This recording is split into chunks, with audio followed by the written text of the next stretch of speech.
if everything completely goes away, how do you want to be remembered? I mean, if I die? Everything just goes away. How would you, if you could be associated with one thing, how would you want to be remembered? I want to be remembered for courage for my faith.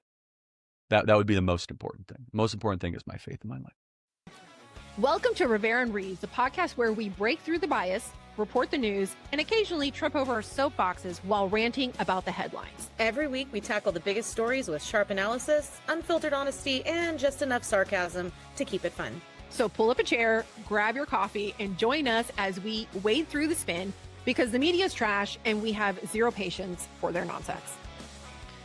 Hey friends, and welcome back to another episode of Rivera and Reeves. I am Meseidy, and I'm here with my friend Rachel. Hi, Rachel. Hi. Oh, you guys, it's been a rough, honestly, it's been a rough week, but it's been a particularly rough 24 hours, and I'm going to do my absolute best to keep it together. I'm sure that everyone who is listening is aware of what happened yesterday at Utah Valley University. It was Utah Valley University, right? Mm-hmm. Mm-hmm. Where Charlie Kirk was assassinated. And he was shot. He succumbed to his injuries a few hours later, or at least that's when we found out. And I don't know, like everyone is real. And I obviously I can't say everyone is reeling, but everyone in our circles, ourselves, I'm sure you guys are really kind of trying to figure out what happened. Or how to, not even what happened, but how to process what happened. And so that's what we're going to talk about today. We're going to kind of talk through what happened, what we were experiencing and doing at the moment that we found out the news. And we're also going to cover how it's being reported and our personal opinions as to why these events of rising political violence continue to happen, seem to be increasing, and I will boldly say that they are increasing and coming from the left. Yeah. Do you have anything you want to add there? Nope, I co-sign all of that. I don't even, if I giggle on a few occasions here, it's my coping mechanism. Okay. It's okay. I have been up since 4:00 this morning. Mm-hmm. And I got up last night. I could not fall asleep. My mind was running in circles, thinking about what happened. And then this morning, my eyes opened at 4 a.m. and immediately it was like I hadn't even fallen asleep. I was back exactly where I was before I dozed off. I felt like I didn't even like skip a beat. Right. It's like I woke up and remembered what happened. And I had a bad night's sleep. I couldn't turn my brain off last night when I went to sleep. I just kept thinking about Charlie Kirk's wife, who obviously is walking through the darkest valley she'll ever walk, losing your husband, losing your best friend. But that even in the midst of that, of course, I'm sure she has help and people surrounding her, but she still has to do normal things because she has children. So she still has to kiss those babies goodnight. She still has to feed them, put them in bed, change their diapers. And so her life is over right now. A part of her life is over. And yet there's that very real part of her that is still going. And she had to somehow handle it. And she's going to have to continue to handle it. I just could not stop thinking about the little babies. And, we all saw pictures of Charlie yesterday, videos of him with his kids.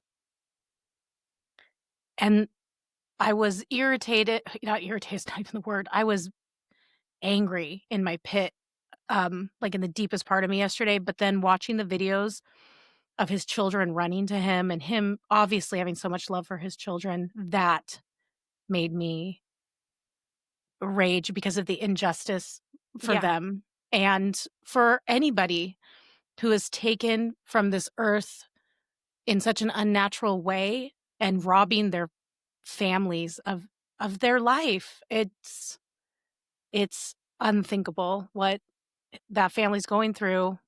and there's just so few words you can say to kind of, I don't know, there's no understanding this. No. I woke up this morning and I was kind of trying to, I don't know, like figure out my feelings. Like I consider myself, and I actually said this on my stories yesterday, I consider myself someone who's pretty capable of compartmentalizing things and a pretty stoic individual. Yeah. I'm not prone to fluctuations of emotion or irrational emotion. And so yesterday, as I was covering the story, I was making a really strong effort to cover it and not necessarily get myself into it, like how I was feeling and how I was reacting in the moment. And then finally, like, there was a moment I think many of us will stumbled across and went onto social media because I'm always on there. And I was assaulted with the most violent image I probably have seen in a really long time. Yeah. Yeah. When I opened up, the first thing I saw was a story. And I don't think we can minimize how we're already reporting and dealing with so much violence, that I was finishing writing about a story about a girl who had just been murdered and her body like Yeah. dumped over a bridge, right? And I'm writing about that, and that impacts you. You can't just look away with what we do. And I went from that to opening up someone's story, and it said breaking news, shots fired at Charlie Kirk. And immediately my brain went to, because we consume the news, how Charlie Kirk and Van Jones had kind of like a run-in. Yeah. And I thought it was metaphorical. And I was like, oh, she's going to cover, the Van Jones, Charlie Kirk kind of fight, war of words. And I thought, oh, that's interesting. And then right away, the next one was a video of kids running at a school. And I thought, oh my gosh, this cannot be happening. And then it unfolded from there. And fortunately, I did not see, I saw one video, but I did not see the more graphic of the two videos. And it's Yeah. probably the first time in the last 5 years where there's been videos available of these horrible events where I have not watched it. And I just feel like I've been able to avoid it, and I don't wanna see it. You really do not. Yeah, I don't. And I feel bad. This is when the age of the internet is both helpful in understanding what happens and being able to have accurate information quickly, but this is when it's so tragic because that video is now available for the rest of however long we have the internet, for his children to see, for his wife to see, for his family members to see, and I think that has gotta be so disturbing to know that it exists. Yeah, I say I got assaulted because I was just like Well, scrolling my feed yeah, looking for updates, and I had the autoplay on, and by the way, I have shut off the autoplay yeah, on my X feed because lesson learned. yeah, And immediately just popped up. I saw it. I knew it was already out there because we had been talking on the back channels that there was some video that was circulating, um, where it was pretty clear that he would have it would have been a miracle if he would have made it. mhm, And yeah, so it just like popped up in my feed and I immediately like lost it mhm, and broke down. And it's, I think for me, and I wrote about this morning, and I took a long time. I continued to report, and finally, like once he was gone, I kind of took a break.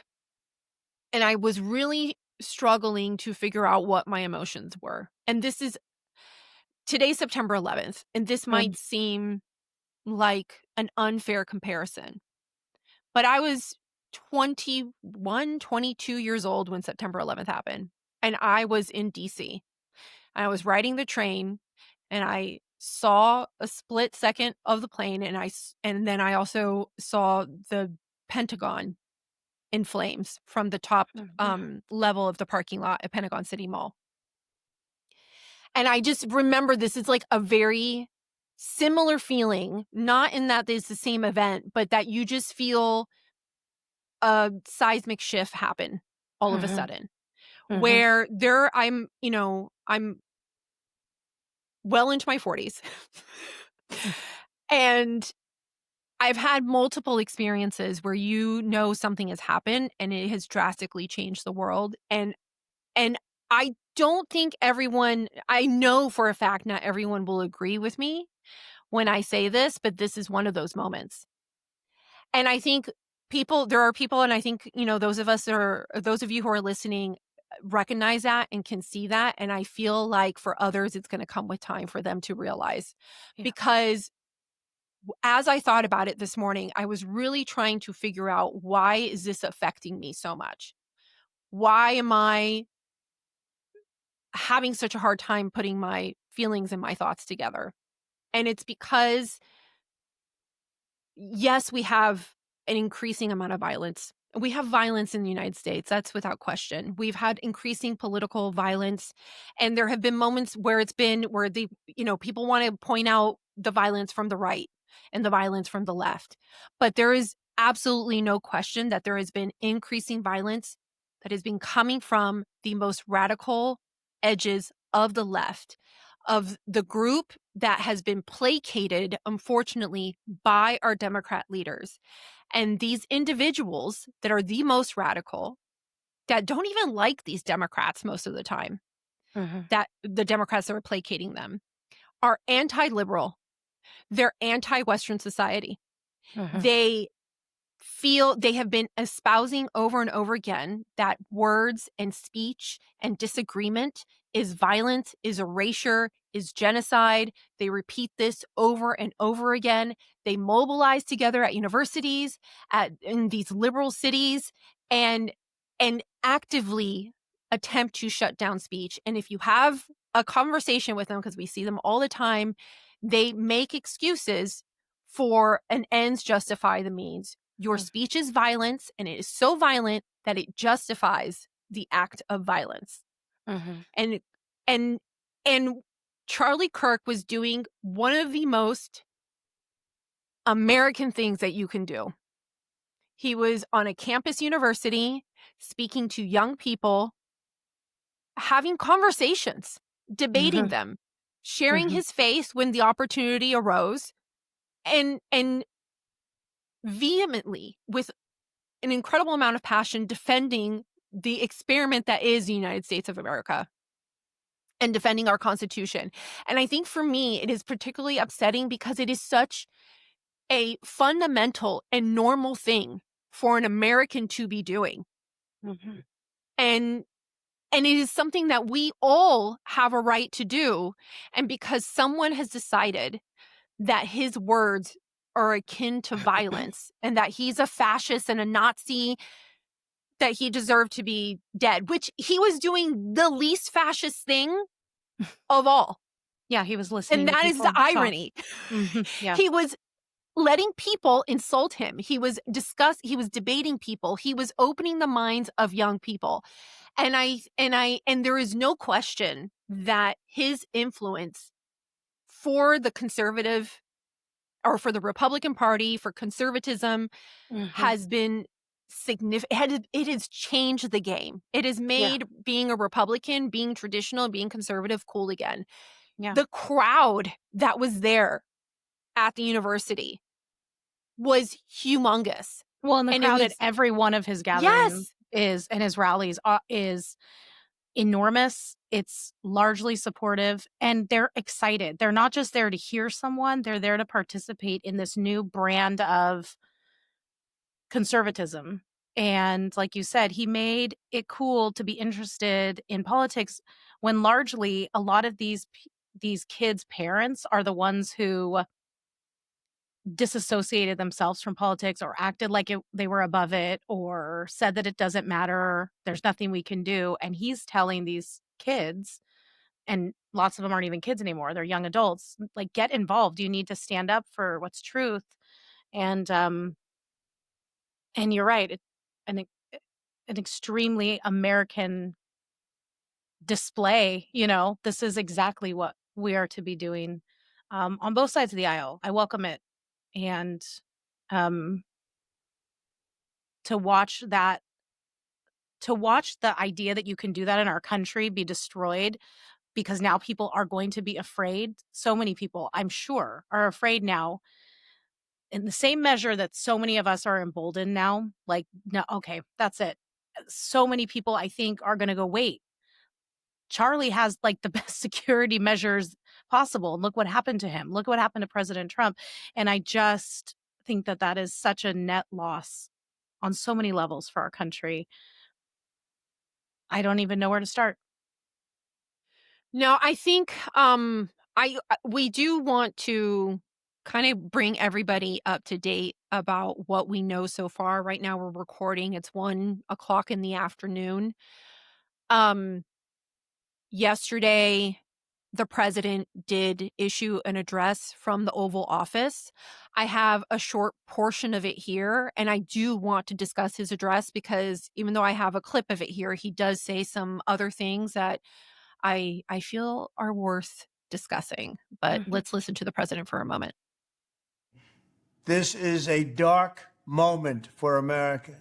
Charlie Kirk traveled the nation, joyfully engaging with everyone interested in good faith debate. His mission was to bring young people into the political process, which he did better than anybody ever, to share his love of country and to spread the simple words of common sense. On campuses nationwide, he championed his ideas with courage, logic, humor, and grace. It's a long past time for all Americans and the media to confront the fact that violence and murder are the tragic consequence of demonizing those with whom you disagree day after day, year after year, in the most hateful and despicable way possible. For years, those on the radical left have compared wonderful Americans like Charlie to Nazis and the world's worst mass murderers and criminals. This kind of rhetoric is directly responsible for the terrorism that we're seeing in our country today, and it must stop right now. He's right. We've been talking about it for months that when you have a media and an algorithm that tells you, especially young people, over and over for over a decade, that Donald Trump, his supporters, his administration, anyone who votes for him is an extremist, is a threat to our country, a threat to democracy, is like Hitler, is like Mussolini, is like a authoritarian, a tyrannical leader. When you tell people that over and over and over again, it becomes truth to them. When you tell them that Donald Trump wants every transgender person dead, or that you have to be afraid to live in our country, or that if you're gay, you're going to be hunted in the streets. This is what's regurgitated by lots of these activists, and not even just activists. You know, when you were talking earlier about how this political violence is happening on the extreme part of the left, yes, the actual violence itself is happening from these extreme people that are radical.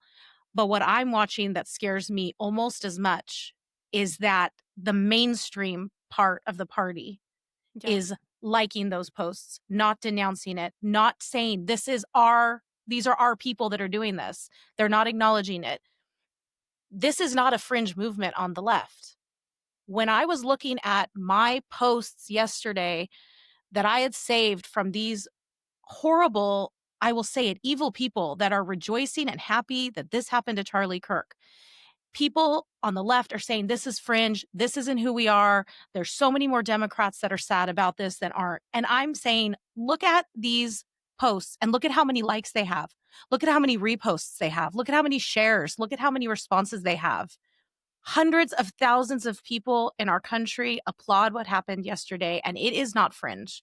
And people need to be willing to say that. I understand that people are afraid to say that because they think it puts a target on them, or they think also that they're not being kind, and that's not a way to push forward change. But if you are not willing to say what is the truth, then what are we doing here? And that's what scares me almost more than the specific acts of violence are the normies that are Democrats that are saying Well, I might not say it. I might not do it. But I'm okay with it. I'm kind of all right with it. I'm kind of thinking, no, that's not such a bad idea. Trump is exactly right. He was exactly right in everything he said. This is what happens when you lie to people for years. Well, and we're not talking about, like, I actually wrote about this in my post this morning about Charlie, that there is a cycle here, or a pipeline, or however you want, whatever analogy you want to use, where it starts maybe in the fringe corners of academia, colleges. Students they want the student vote. And my issue is that the mainstream Democrats, not just Democrat. I am not even to say, like, we saw this happen from the vice president of the United States as she was running for president. She walked out of her home. She stood at a podium, and she, in so many cloaked, packaged words, warned Americans that Trump was essentially Hitler. Over and over again, the cornerstone of Biden's campaign, and actually the campaigns when Trump was running back in 2015, immediately, that he was going to be a dictator, that he's going to be fascist, that he's, Hitler adjacent. You have Crockett, who jokes around and calls him Timu Hitler. Yeah. Like, we're talking about mainstream, and the mainstream Democrats in positions of power and influence don't strongly disavow the violence that is coming from their side of the party, which Republicans always do, or always asked to do, over and over again. And even when they do, they're asked to do it again. Yeah. So I don't even want to hear about that. Okay. Yeah. You don't see the media doing that to the Democrats, not questioning them or telling them, like, maybe you should, why? Because they agree with them. Yeah. And that's why they don't question it. Well, because in the back of their mind, that's why they all preface what it made me sick too in the last. We're just going to go to this. We're just going to do this now. The thing that bothered me in the last 18 hours that I really have to get off my chest is from the same people who tell us to shut up when a shooting happens and stop saying thoughts and prayers. Okay. They parrot that to us, that the way we process is unacceptable. These are the same people. Every single post from a Democrat, politician, influencer, political commentator yesterday was, I didn't agree with him, but political violence has no place in our country. Or I didn't see eye to eye with Charlie, but we shouldn't shoot people. Political violence has no place in our Let me tell you something.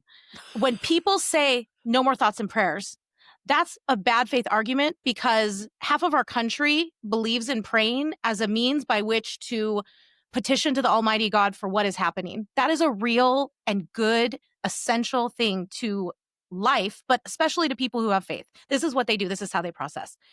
You coming out with your milquetoast thoughts and prayers, it doesn't mean anything, because you hate that. You tell people, we don't want your thoughts and prayers. They don't count. They're bad. We hate them.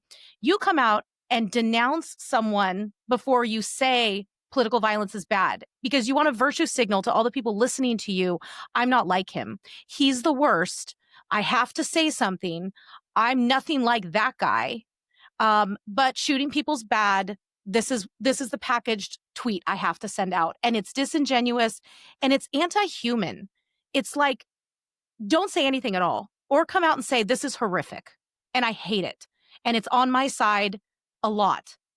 Just do that thing, or say nothing at all. The prepackaged, we don't agree thing. They're only saying it so that they don't get hate mail in the comments. That's the only reason. Or so politically they can protect themselves. That's why they're doing it. And it's now gross. The only honest, which I still have my issues, but the only genuine and honest response that I read was from Gavin Newsom. Believe it or not. And and then I go and I see Tim Walz has posted nothing. I went and I checked this morning, and he's. I mean, has Obama has any. They've all, Obama Have they has, all? Biden Good. has, but they've all given that They've same couched it. placation. Yeah, Yeah. they have to. That's all It's they the know how to same say. placation and just Yes. kind of like, and now when I woke up this morning, so after the president's address, in addition to what we just heard that I played for you guys, he goes on and he talks about how there are organizations that are funding this activism, this harassing of ICE agents, the protests that, will escalate into violence. Like, there are organizations that are out there funding to create like this obstruction or and organizing. Well, we were talking about And- during the No Kings protests. So Soros funded, Chinese funded and backed. They want to foment violence. That's just, it's not a theory. It's a fact. And he's right. And that's what he brought up. He brought up in that speech, the willingness to investigate anyone who is funding any type of violent activism. And when I woke up this morning, the narrative that I was hearing or reading, I should say, because it's only the voices in my head, that I was reading on X they went something like this. Trump could have taken this moment to unify the country, and instead he's made an enemy out of his opposition. And I would say I adamantly disagree with that. No, they've made themselves the enemy by the way that they have handled this and every other act of political violence. And it's not just that, but I'm like, good for him for actually saying what is true. You may not like to hear it, and it might hurt your feelings, and you might be offended by it. And maybe, you know what, sit in it and let it make you feel uncomfortable. Because he is actually saying the truth. He is saying truthful things. And I think finally, that's one of the strengths of Trump. And also one of the things that people get really upset about him is that he's not up there playing like Joe Biden, placating and saying the bare minimum of what is required, and also at the same time being sure to point the finger at the right person. Do you understand what I'm saying? Where he's like placating. What has placating gotten us? Nothing. Nothing will be solved. Nothing will be fixed. Nothing will change if we continue to try and be winsome about this. And we keep trying to make people feel good by backing down and saying nothing and being nice and timid. And I'm not calling for people to start a new American revolution. No. What I'm saying is the revolution needs to be able to speak truth. And people are nervous and they're scared about that because look what happens. They hate it. People hate truth. You only silence someone if what they say is threatening, and not in a violence way, but it's threatening to you and your ideology, because that strikes at the core of who God made us. And what's revolutionary right now are people who are going to go, nope, I'm not backing down and I'm going to say the thing. And there's a segment of conservatives who think that right now the time is to de-escalate and not make this political and not talk about. But what does it mean? Let me ask you this. Yeah. What does it mean to de-escalate? Oh, let me That's exactly what they mean. They mean we would seem bad and wrong and not kind and not Christian if we don't talk about what is actually truth. And I think that they do feel like now is not the time they almost view speaking out and speaking clearly and truthfully and with a loud voice as violence themselves. There is that segment who's like, it's like they've been conditioned by what they've been berated with from the left for over a decade. Yes, and what they are not understanding is that you don't have to be a violent loudmouth in order to be someone who speaks out boldly and clearly and is heard. And also that speaking truth is the kindest thing you can do. And so if we want culture to change and shift, we have to continue messaging especially what Christians believe to be true, what we know inside of us deep down is actually the solution. But since we've been told, stop with your thoughts and prayers, stop talking, not everybody's going to become a Christian. Not everybody wants to hear your zealotry for the Bible and scripture. Stop it. We think we have to divorce the two, and we don't. Charlie didn't. And look at how effective he was. That was the undergirding for every single thing he believed. And he continued and he continued and he continued. And now people are saying, now's not the time to make it political. Well, let me tell you something. The truth is political. The truth is political. And it's been made political. The same people who are telling you to be quiet and are telling you that this is okay. The reason that they think Charlie Kirk was an extremist and a radical, and that's what I'm hearing even from liberal like Christians, they say it because, well, these are the same people who believe that boys can become girls and that men can have babies because they themselves have been so radicalized in their thinking. There's an alternate reality. And so, of course, someone like Charlie Kirk who says, no, I'm sorry, we can't defy biology. We have to observe the world around us and what is biological fact and truth. Of course, that's going to seem radical when you've chosen your own way and to accept something that is not based in factual data or reality at all. And I'm sure we'll get to this and why I feel like you're right that this is another moment that's going to be remembered. But I have real fear about what happens next. I am not that person. Usually I am very optimistic and hopeful and happy clappy. Ask Meseidy, it drives her crazy. But this is a moment where I'm the same. I know exactly. I don't even, it's like you don't even have the words, but I know exactly what you are trying to say. Yeah. Like and that's one of the things, like when I said earlier, where I woke up this morning and I feel like almost like the day after, like I feel like this is the day after, but it's a new day. It's a new America, like something has significantly shifted. Yeah. And we've had significant shifts like 9/11, COVID. I can probably think of another COVID was one. like a slow creep. And all of a sudden you're sitting there a year later going, oh my gosh, I don't even recognize anything. What the heck happened? And now 5 years later, you're like, oh yeah, there was a fundamental shift that happened starting in the first like 3 months. That changed the world and it changed America. But yesterday happened like that. Yes. And you could feel that shift within. I sat here at this desk crying and my husband was texting me and my daughter was texting me going, Mom, what? And I can usually gauge the severity of something by how my husband reacts. He's very much like you. I think I've seen him cry like only a few times in the 30 years I've known him. He doesn't get worked up and he doesn't overreact about anything. And usually he's like, just give it time. Just give it time. And he was the one yesterday that texted and said, my blood's boiling right now. He's like, this is evil. And this is not good. And when he responds like that, I'm like, whoa, okay, he's right. Something is off. And we're on the precipice of something and it can go a lot of different ways. It can go either way, which I actually said that this morning. I said, I actually read, and I made this comparison too, and then I read it. Ben Shapiro wrote an opinion piece for the Free Press. Oh, for the Free Press. It was great. Yeah, it was really good. And he brings up like the 60s and 70s, the violence that we saw, the rise of the violence in the 60s and 70s. Yes. And that, there is a legitimate question as to like, have we returned to that moment or to that time? But that time is, for me personally, I can say this likely yes. And also this is so much more scary because of the way social media and information is disseminated and how much more quickly things can progress. Do you know what I mean? Like we can just go from one.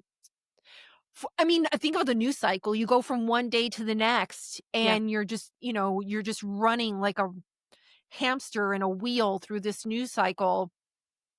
And I just don't, I don't know what is coming. I can't predict. Like usually you go like, well, look at history before and you can kind of give a prediction of how things are going to progress. Yeah. And I have an immense amount of faith in this country and our republic and the strength of our country, and a belief that even if you're an American who isn't a believer, so to speak, or isn't a Christian, I think inherently Americans tend to pray.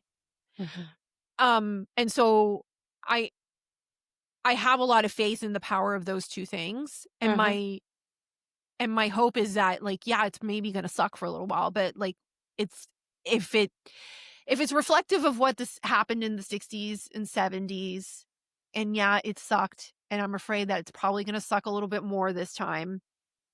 In the end, there was a really seismic reaction to that violence and that activism and that, you know what I mean? Like the bombings and the assassinations and the far left policies along with the like far right policies at the time too. Like the reason, you know, JFK, or, you know, I don't know about JFK, but the reason that many believed that they were assassinated at the time was because of the civil rights movement.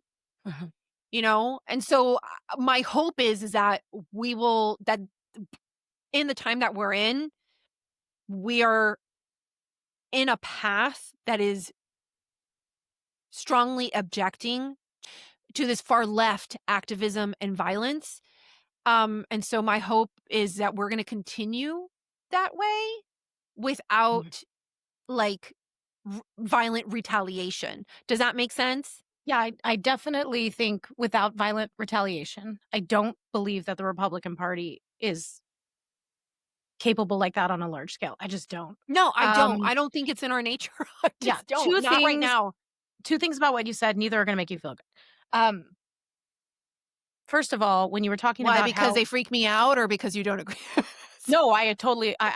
No, just because I'm going to go against my normal positivity and just tell you what I'm exactly thinking right now. First of all is the part we can't.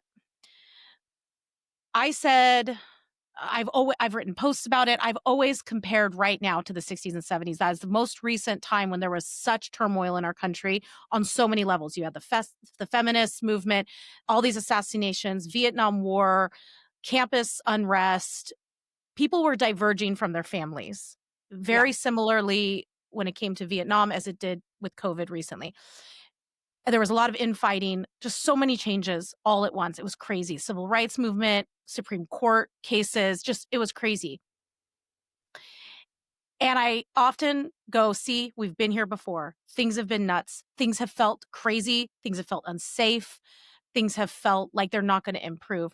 I think the reason that I feel like right now is even more tenuous, more dangerous, is because we have little computers in our hands and whole generations are being raised with groupthink and they're being told what to think. So where you had kids who were rebelling against their parents and like going off to Woodstock, or like kids that went off to serve in Vietnam, and then some who were like, I'm going to be a conscientious objector or whatever. And I'm not going to. And whole families would split and get so mad. People were forced to actually like think about issues on their own, come to their own conclusions, talk with other people. We weren't fed a steady diet of this is what you're supposed to think because of this person or that person. We weren't fed an algorithm that reinforces sometimes violent and horrible rhetoric. And I feel like that's raising new generations, that algorithm that helps kids feast on really unhealthy messaging and horrible ideas and disinformation. And then secondly, it's so funny you bring that up, and it's really weird that this person contacted me. But the day before this happened with Charlie Kirk, a gal messaged me in my DMs and was just like, I'm a boomer. I went through the 60s and the 70s. That's when I was growing up. And it was a really hard time. Our family went through a lot of stuff. We lost family members in Vietnam. It was just horrible. She's like, and I want to let you know, Rachel, that right now is way worse than that.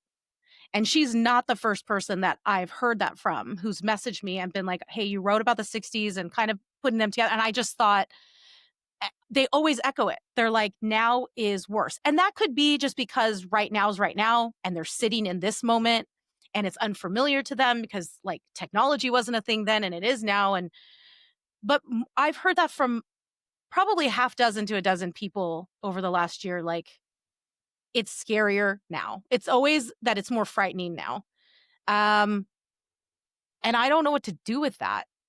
Because that must have been a crazy time to be alive. When I talk to people, mostly boomers, and I'm like, hey, what was that like? Like, there were 4 famous leaders who were assassinated, like within In like, 2 months. 2 years. And, like, yeah. But like in the span of like 2 or 3 years, just a whole bunch of people just shot in public. Like, what? And then you had a war, and then you had, just a lot happening. And they're like, yeah, it was pretty bad. I'm like, what? Like, and they're like, it's worse now. You're like, And thanks. yeah, but I want to ask them why. And sometimes they can't even really explain it. They're like, it's just a feeling. And I think it's the feeling you and I talk about a lot that we have. It's like a pit in your stomach and you don't know why, because you're still going on and living your life. I But mean, something doesn't sit right. during those times, there was a great distrust in the institutions, and we have that now. Yeah. But I think one of the things is that we see that fight play out nonstop. Yes. It's nonstop. Like, if you're on your phone, if you pick up your phone, that fight is going on nonstop. Before it's like, yeah, you would see protests that are happening across the country. Something Or there'd be happened. a story on the nighttime news, like Yeah, one and story. you wouldn't hear about it exactly until like you sat down to dinner or something like that. And now it's like all that, like you get assaulted by the most horrible video I've seen in my adult life. Yeah. I'm in this business. Like, I'm and then you go like, am I part of the problem? Right.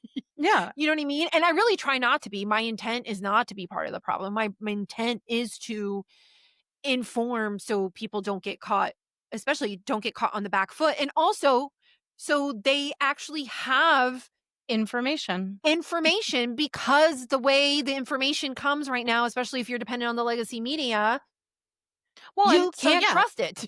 No, I don't think the problem is not people that are sitting here going, hey, we're trying to get you information and tell you the truth.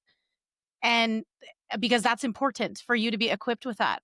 People say that Charlie was part of the problem. They say he is the problem. No. People are coming out today saying, what did he expect? So cowardly. What did he expect? He comes out and he talks about, issues. Actually, you know what? Since you mentioned that. Oh, I know what you're going to bring up. At the peak of all of this, like, this is breaking news, okay? Yeah, yesterday. Being reported yesterday. MSNBC has Kathy Tur, I think is her last name, anchoring her afternoon show.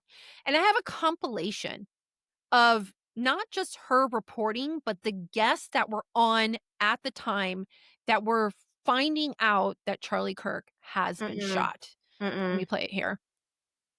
In which a shooting like this happens.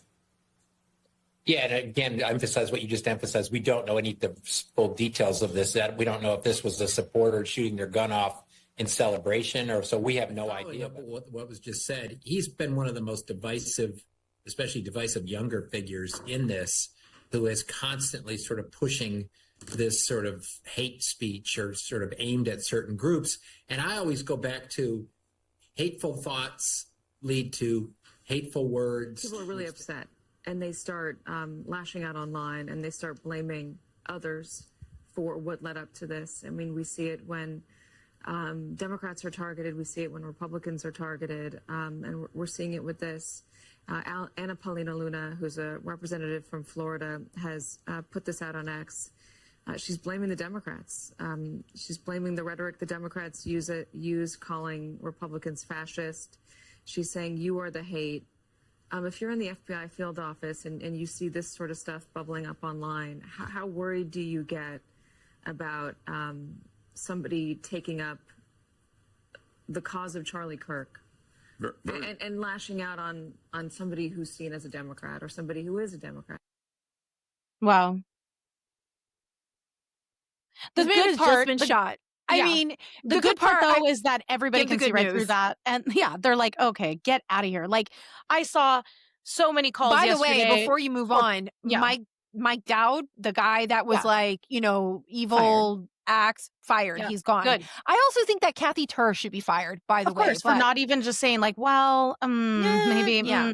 But I saw so many calls for people yesterday, even like middle of the road libertarian types who were like, MSNBC should not even be funded anymore. They should not be on the air. Like, this is gross even for them. So, Yeah. I mean, that restored a minuscule amount of faith in like humanity. But fortunately, most people, even Democrats, like could go, why would you say that right then? Like, I think that if I had to guess, those types of people feel like in that moment, oh dang, oh dang, oh dang, they're coming for us now. The Republicans are going to attack us now because someone just assassinated and murdered Charlie Kirk. We've got to say something. We've got to protect ourselves or say something because this is going to get really, really, really big. And they almost jump the shark. Like they say the most heinous things, right out of the gate. It's like, bro. Well, I mean, the worst that I saw was, and now this isn't legacy media. This is like leftist media. Are you familiar with the New Republic or Occupy Democrats? I mean, I think I followed Occupy Democrats on Twitter a long time ago, but so these are from the New Wow. Republic, and it's an opinion, but it opens with MAGA troll Charlie Kirk shot during speaking event at university. And then Occupy Democrats, and this is a post I think they Disgusting. shared on their social media and I found on their stories. It says Charlie Kirk spent his entire life disparaging immigrants, disrespecting women, and blaming Black folks, only to get shot in one of the whitest places on earth. Absolutely disgusting. And then Also false. Like he doesn't do any of those things, but okay. I know. We're just And saying then stuff another now. one, this is a clip from, I don't know if you're familiar with the publication Jezebel. They were very popular in the early 2000s. It's like a women's rights, Yeah, they were trying to be kind of- like Miss Magazine, but Yeah, like they couldn't exactly. be. So they I think it was like 2 days ago or 2 days before he was shot, they did an article where they called or they said we hired some witches on Etsy to put a hex on Charlie Kirk. Wow. And now obviously he has now since passed. And so they did an editor's note and it says this story was published on September 8th. Jezebel condemns the shooting of Charlie Kirk in the strongest possible terms. We do not endorse, encourage, or excuse political violence of any kind. We don't excuse it, but we also put a curse on him. So Yeah, it's like, so dumb. but we also were like hex on, they hired Etsy witches, hex on First of Charlie all, Kirk. I didn't know there were Etsy witches. I Second of didn't all, know either. These That are was- non-thinking people. Like That was they're absolute news to me. unserious. This is Now, so one of stupid. the things that I saw that was, I thought, kind of hopeful, I Mhm. guess, or not, I don't know if it's hopeful, but like, it was good. Ezra Klein did an opinion piece in the New York Times, and Charlie Kirk was practicing politics the right way. Now, Ezra Klein, I do not like this dude. I find this guy really annoying. Okay. Yeah. I'm going to be straight honest, but he wrote this opinion piece, and this is a post by Steve McGuire who has excerpts on this piece. And one of the things he says is that you can dislike much of what Kirk believed, and the following statement is true. Kirk was practicing politics in exactly the right way. He was showing up on campuses or showing up to campuses and talking with anyone who would talk to him. He was one of the era's most effective practitioners of persuasion. When the left thought its hold on the hearts and the minds of college students was nearly absolute, Kirk showed up again and again to break it. Dynamite. Slowly then, all at once, he did. College-age voters shifted sharply right in the 2024 election. Like, yeah. And that in particular, the way, that's what he was doing, and the fact that he died doing what he loved, but also doing one of the most American things possible is just, anytime I think there are two things that will set me off. That and thinking too much about I hate to say too much, but to think about Erica and those two small children is just like, to me, is devastating. Yeah. Now I want to give everybody an update of what we have known so far. Is almost 2:00. Not early this morning, but earlier today, there was a press conference held where they provided an update on what they had since discovered. Now, remember yesterday, it was announced that they had a suspect, and then the suspect was released. The initial suspect, which I think a lot of people saw, was this older gentleman. He was like a known agitator, protester, kind of a kooky guy. And I guess he immediately started saying like he did it. And so he was held, but then he was released. Then they had somebody else who was also released as a person of interest. Now, this morning, there was a press conference. There was a lot more information revealed during that press conference. And then there also some independent journalism stepped in. But let's do the presser first. Through all that work last night, we were able to make a few breakthroughs. We were able to track the movements of the shooter. Starting at 11:52 a.m., this subject arrived on campus, shortly away from campus. We have tracked his movements onto the campus, through the stairwells, up to the roof, across the roof to a shooting location. After the shooting, we were able to track his movements as he moved to the other side of the building, jumped off of the building, and fled off of the campus and into a neighborhood. Our investigators have worked through those neighborhoods, contacting anybody they can with doorbell cameras, witnesses, and have thoroughly worked through those communities, trying to identify any leads. We do have good video footage of this individual. We are not going to release that at this time. We are working through some technologies and some ways to identify this individual. If we are unsuccessful, we will reach out to you as the media, and we will push that publicly to help us identify them. But we are confident in our abilities right now, and we would like to move forward in a manner that keeps everyone safe and moves this process appropriately. This morning I can tell you that we have recovered what we believe is the weapon that was used in yesterday's shooting. It is a high-powered bolt-action rifle. That rifle was recovered in a wooded area where the shooter had fled. So the FBI laboratory will be analyzing this weapon. Investigators have also collected footwear impression, a palm print, and forearm imprints for analysis. Now, I understand there are a lot of questions about motive. I assure you that all leads, tips are being fully investigated.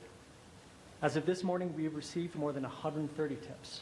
We thank the community for that. So that was the press conference this morning. And before that press conference, actually, Steven Crowder had gotten an email. He reported that it was an email from an ATF officer, and it was a bulletin that had been put out by the ATF. And in that bulletin, much that is mentioned in that bulletin, which I'm putting up here but is really hard to read, was confirmed by what was said during that press conference. However, one of the things that was not mentioned was that, and this is the quote, all cartridges have been have engraved wording on them expressing transgender and anti-fascist ideology. So that particular detail was not mentioned in the press conference. However, the rifle going into the woods, every other detail that they mentioned was also in this bulletin. Yeah. And then I think after the press conference, the Wall Washington Journal. No, Wall Street Journal.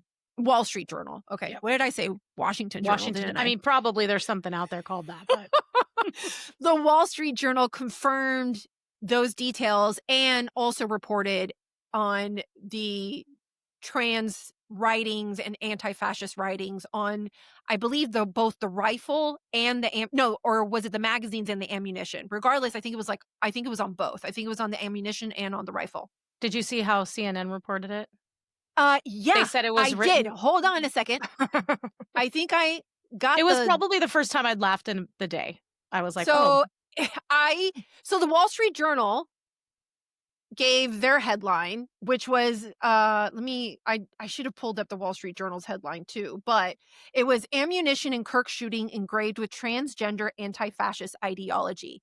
Then CNN steps in and goes, federal officials probe rifle and ammo scrawled with cultural phrases after Charlie Kirk killing.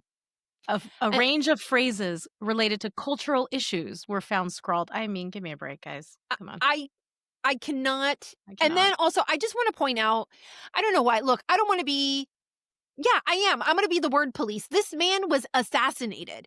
And it says activist Charlie Kirk was murdered on Wednesday. Yeah, he was murdered. He was also assassinated. It was a political assassination. Just say what it is. Correct. And I think that to me is so infuriating. Overnight, before this particular information had come out, and frankly, the fact that, it hasn't been confirmed yet. Yeah.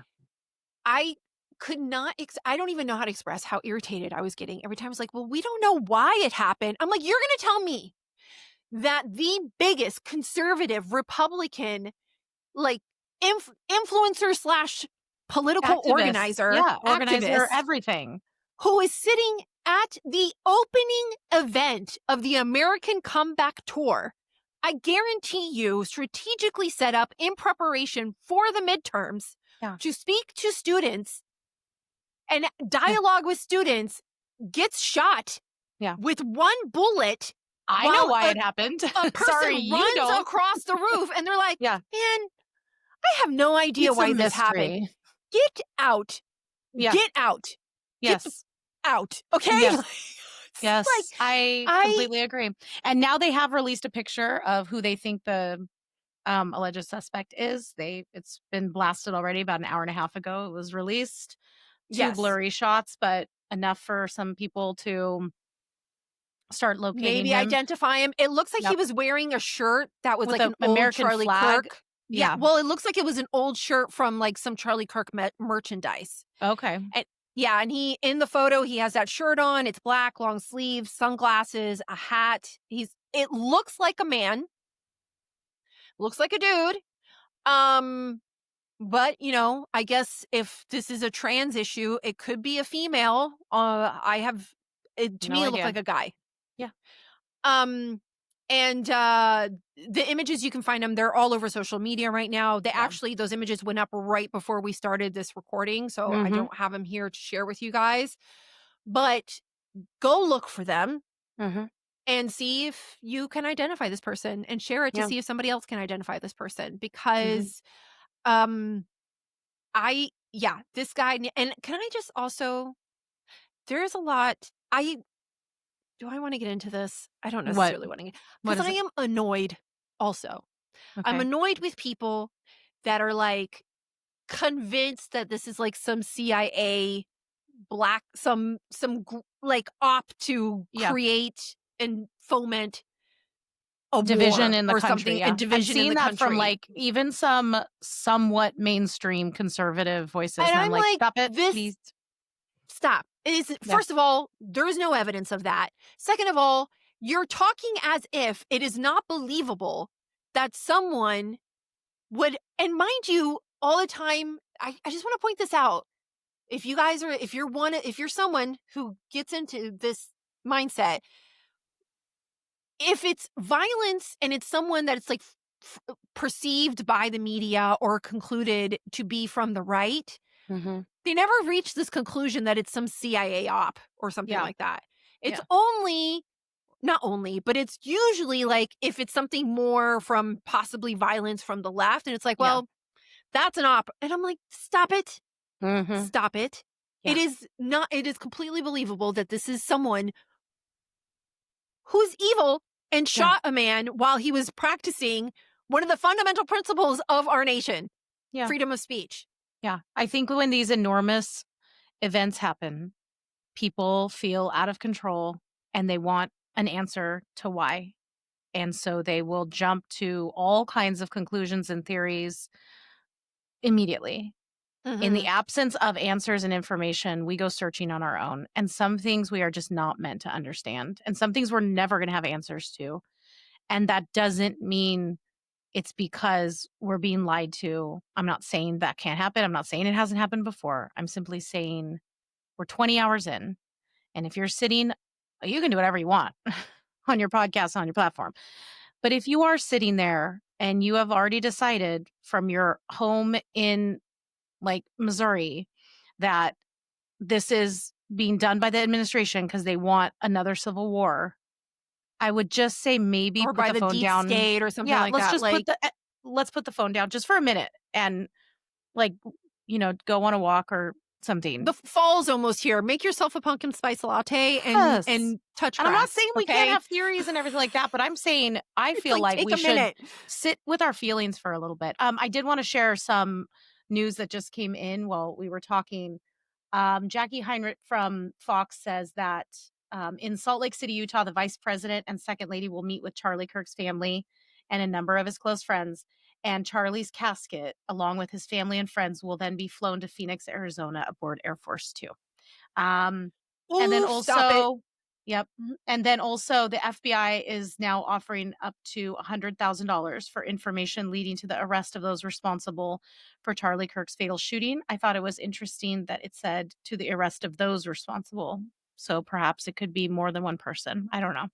So that could just be Well, I have heard that speculation that, which I think is probably led to the speculation of this being like an op or something like that, where there were people in the audience that created distractions before or right after the shot went off in order to help the individual get away. Yeah.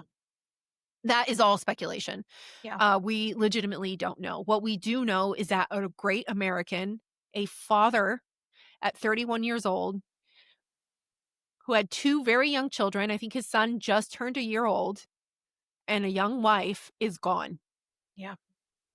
And he is gone. And he's gone because he was practicing his First Amendment right of free speech. And he was an effective communicator with the youth, causing a significant and drastic change in our electorate where the youth vote was favoring to the right. Because he had ideas and he because had he was able to truthful discuss ideas. those ideas. Yes. And I think what all of us have to reckon with, especially people in media, is that if it can happen to the president as it did last year, and if it can happen to Charlie Kirk, these are two men who have arguably some of the best security in the entire world. It really can happen to anybody. And that is a difficult pill to swallow. And what are you going to do with that? Are you going to let it make you live in fear?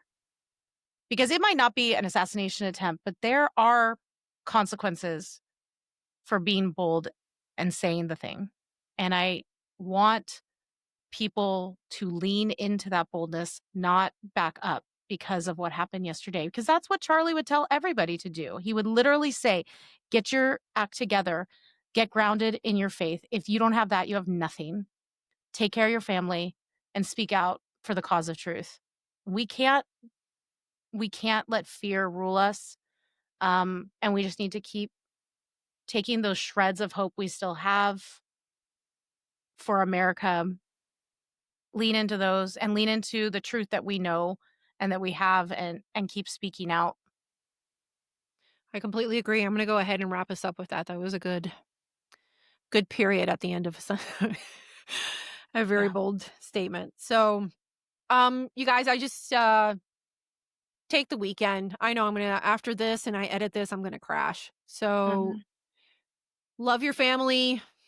Say a prayer for Charlie's family, and say a prayer for our nation. I'm going to go ahead and that's it. That's all we have for today. Thanks, you guys. Bye.